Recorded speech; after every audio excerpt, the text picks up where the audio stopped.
Part 8, Danny Rawlings, serial killer. Now, as I was telling you guys, Danny knows, he's got to face this music. He knows they don't have nothing. He's got life sentences. He's on the wake pile with his daddy Q, and that's when I met him. But Danny thinks he's going to escape. See, Florida State Prison has its worst, has its most violent, its most socially unacceptable.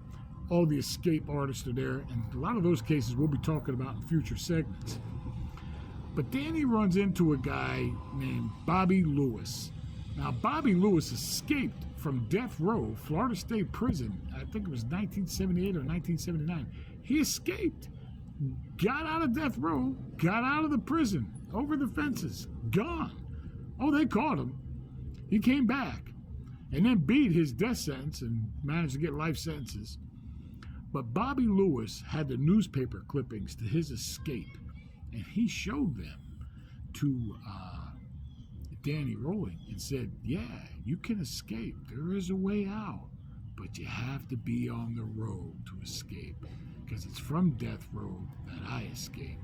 So he convinced Danny Rawlings to plead guilty, to get a death sentence, to go to death row so he could escape.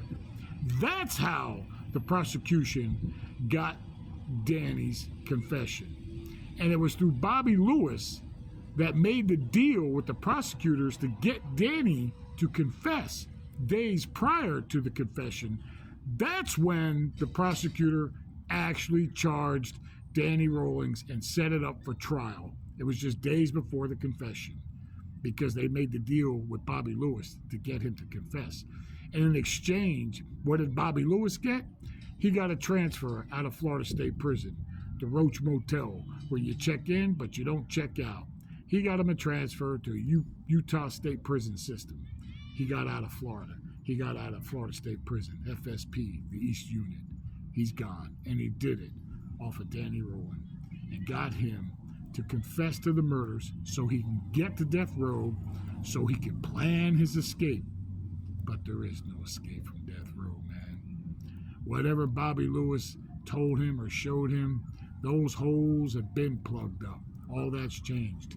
And today, death row isn't even at Florida State Prison anymore. The Florida State Prison's East Unit, also known as the East Unit, Stark, Florida. Now, it's right across the river there in Rayford, also known as The Rock, also known as Union Correctional. They built a whole new facility just for death row, and that is where the new death row guys stay at. And when execution time comes, they ship them across the river over to FSP, where they bring them to the infamous Q Wing and put them down there next to Old Sparky and Lady Midnight.